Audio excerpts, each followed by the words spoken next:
ആവർത്തനം അധ്യായം 31. മോശെ നീ വചനങ്ങളെല്ലാം ഇസ്രായേലിനെയും കേൾപ്പിച്ചു. പിന്നെ അവരോട് പറഞ്ഞതെന്തെന്നാൽ, എനിക്കിപ്പോൾ 120 വയസ്സായി, ഇനി പോകുവാനും വരുവാനും എനിക്ക് കഴിവില്ല. യഹോവ എന്നോട് ഈ യോർദാൻ നീ കടക്കുകയില്ല എന്ന് കൽപ്പിച്ചിട്ടുമുണ്ട്. നിന്റെ ദൈവമായ യഹോവ തന്നെ നിനക്ക് മുമ്പായി കടന്നു പോകും. ഈ ജാതികളെ അവൻ നിന്റെ മുമ്പിൽ നിന്ന് നശിപ്പിക്കുകയും നീ അവരുടെ ദേശം കൈവശമാക്കുകയും ചെയ്യും. യഹോവ അരുളിച്ചെയ്തതുപോലെ യോശുവ നിനക്ക് നായകനായും കടന്നു പോകും.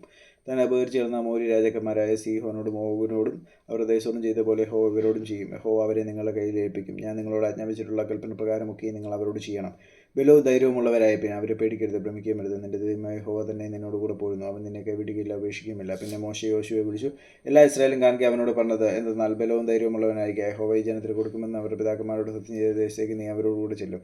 അതിനെ അവർക്ക് വായിച്ചു കൊടുക്കും. യഹോവ തന്നെ നിനക്ക് മുമ്പായി നടക്കുന്നു. അവൻ നിന്നോട് കൂടെ ഇരിക്കും. നിന്നെ കൈവിടുകയില്ല, ഉപേക്ഷിക്കുമില്ല. നീ പേടിക്കരുത്, ഭ്രമിക്കുകയും അരുത്.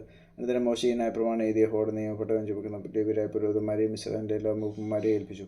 മോശെ അവരോട് കൽപ്പിച്ചതെന്നാൽ, 7 സംവത്സരം കൂടുമ്പോഴുള്ള വിമോചന സംവത്സരത്തിലെ കൂടാരപ്പെരുന്നാളിൽ ഇസ്രായേൽ മുഴുവനും നിന്റെ ദൈവമായ യഹോവയുടെ സന്നിധിയിൽ അവൻ തിരഞ്ഞെടുക്കുന്ന സ്ഥലത്ത് വരുമ്പോൾ ഈ ന്യായപ്രമാണം എല്ലാ ഇസ്രായേലിലും കേൾക്കെ അവരുടെ മുമ്പാകെ വായിക്കണം. പുരുഷന്മാരും സ്ത്രീകളും കുട്ടികളും നിന്റെ പട്ടണത്തിലുള്ള പരദേശിയും കേട്ട് പഠിച്ച് നിങ്ങളുടെ ദൈവമായ യഹോവയെ ഭയപ്പെട്ട് ഈ ന്യായപ്രമാണത്തിലെ വചനങ്ങളൊക്കെയും പ്രമാണിച്ച് നടക്കേണ്ടതിനും അവയെ അറിഞ്ഞിട്ടില്ലാത്ത അവരുടെ മക്കൾ കേൾക്കേണ്ടതിനും നിങ്ങൾ യോർദാൻ കടന്ന് കൈവശമാക്കുവാൻ ചെല്ലുന്ന ദേശത്ത് നിങ്ങൾ ആയുഷ്കാലമൊക്കെയും നിങ്ങളുടെ ദൈവമായ യഹോവയെ ഭയപ്പെടുവാൻ പഠിക്കേണ്ടതിനും ജനത്തെ വിളിച്ചു കൂട്ടണം. അനന്തരം യഹോവ മോശെയോട്, നീ മരിപ്പാനുള്ള സമയം എടുത്തിരിക്കുന്നു. ഞാൻ യോശുവയ്ക്ക് കൽപ്പന കൊടുക്കേണ്ടതിന് അവനെ വിളിച്ച് നിങ്ങൾ സമാഗമന കൂടാരത്തിങ്കൽ വന്നു നിൽപ്പീനെന്ന് കൽപ്പിച്ചു. അങ്ങനെ മോശെയും യോശുവയും ചെന്ന് സമാഗമന കൂടാരത്തിങ്കൽ നിന്നു. അപ്പോൾ യഹോവ മേഘസ്തംഭത്തിൽ കൂടാരത്തിങ്കൽ പ്രത്യക്ഷനായി. മേഘസ്തംഭം കൂടാരവാതിലിന് മീതെ നിന്നു. യഹോവ മോശെയോട് അരുളിച്ചെയ്തു, എന്നാൽ നീ നിന്റെ പിതാക്കന്മാരെ പോലെ നിദ്ര പ്രാപിക്കുക. എന്നാൽ ഈ ജനം പാർപ്പാൻ ചെല്ലുന്ന ദേശത്തിലെ നിവാസികൾ അന്യദൈവങ്ങളെ പിൻചെന്ന് പരസംഗം ചെയ്യുകയും എന്നെ ഉപേക്ഷിച്ച് ഞാൻ അവരോട് ചെയ്തിട്ടുള്ള എൻ്റെ നിയമം ലംഘിക്കുകയും ചെയ്യും. എൻ്റെ കോപം അവരുടെ നേരെ ജ്വലിച്ചിട്ട് ഞാൻ അവരെ ഉപേക്ഷിക്കും. എൻ്റെ മുഖം അവർക്ക് മറക്കുകയും ചെയ്യും. അവർ നാശത്തിന് ഇരയായിത്തീരും. അനേകം അനർത്ഥങ്ങളും കഷ്ടങ്ങളും അവർക്ക് ഭവിക്കും. നമ്മുടെ ദൈവം നമ്മുടെ ഇടയിൽ ഇല്ലായക കൊണ്ടല്ലയോ ഈ അനർത്ഥങ്ങൾ നമുക്ക് ഭവിച്ചത് എന്ന് അവർ അന്ന് പറയും. എങ്കിലും അവർ എൻ്റെ ദൈവങ്ങളുടെ അടുക്കിലേക്ക് തിരിഞ്ഞ് ചെയ്തിട്ടുള്ള സകല ദോഷവും നിമിത്തം ഞാനന്ന് എൻ്റെ മുഖം മറച്ചു കളയും. ആകയാൽ ഈ പാട്ട് എഴുതി ഇസ്രായേൽ മക്കളെ പഠിപ്പിക്കുക. ഇസ്രായേൽ മക്കളുടെ നേരെ ഈ പാട്ട് എനിക്ക് സാക്ഷിയായിരിക്കേണ്ടതിന് അത് അവർക്ക് വായ്പാടമാക്കി കൊടുക്കുക.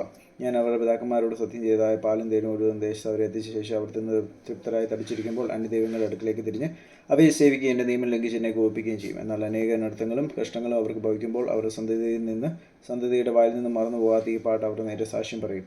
ഞാൻ സത്യം ചെയ്ത ദേശത്ത് അവരെ എത്തിക്കും മുമ്പേ ഇന്ന് തന്നെ അവർക്കുള്ള നിരൂപണങ്ങളെ ഞാൻ അറിയുന്നു. ആകയാൽ മോശെ അന്ന് തന്നെ ഈ പാട്ട് എഴുതി ഇസ്രായേൽ മക്കളെ പഠിപ്പിച്ചു. പിന്നെ അവൻ ന്യൂനമാനായ യോശുവയോട് ബലവും ധൈര്യവുമുള്ളവനായിരിക്കാൻ ഞാൻ ഇസ്രായേൽ മക്കളോട് സത്യം ചെയ്ത ദേശത്ത് നീ അവരെ എത്തിക്കും. ഞാൻ നിന്നോട് കൂടെ ഇരിക്കുമെന്ന് അരുളിച്ചെയ്തു. മോശെ ന്യായപ്രമാണത്തിലെ വചനങ്ങൾ മുഴുവനും ഒരു പുസ്തകത്തിൽ എഴുതി തീർന്നപ്പോൾ യഹോവയുടെ നിയമപ്പെട്ടവൻ ചുമക്കുന്ന ലേവ്യരോട് കൽപ്പിച്ചതെന്നാൽ, ഈ ന്യായപ്രമാണ പുസ്തകം എടുത്ത് നിങ്ങളുടെ ദൈവമായ യഹോവയുടെ നിയമപ്പെട്ടകത്തിന് അരികെ വെപ്പീൻ. അവിടെ അത് നിന്റെ നേരെ സാക്ഷിയായിരിക്കും. നിന്റെ മത്സര സ്വഭാവവും ദുശാഠ്യവും എനിക്കറിയാം. ഇതാ, ഇന്ന് ഞാൻ നിങ്ങളോട് കൂടെ ജീവിച്ചിരിക്കുമ്പോൾ തന്നെ നിങ്ങൾ യഹോവയോട് മത്സരികളായിരിക്കുന്നുവല്ലോ. എൻ്റെ മരണശേഷം അത്രയധികം നിങ്ങളുടെ ഗോത്രങ്ങളുടെ എല്ലാ മൂപ്പന്മാരും പ്രമാണികളെ എൻ്റെ അടുക്കൽ വിളിച്ചു കൂട്ടുവേൻ. എന്നാൽ ഞാൻ ഈ വചനങ്ങൾ അവരെ പറഞ്ഞു കേൾപ്പിച്ച് അവരുടെ നേരെ ആകാശത്തെയും ഭൂമിയെയും സാക്ഷി വെക്കും. എൻ്റെ മരണശേഷം നിങ്ങൾ വഷളത്വം പ്രവർത്തിക്കുമെന്നും ഞാൻ നിങ്ങളോട് ആജ്ഞാപിച്ചിട്ടുള്ള വഴി വിട്ടു മാറിക്കളയും എന്നും എനിക്കറിയാം.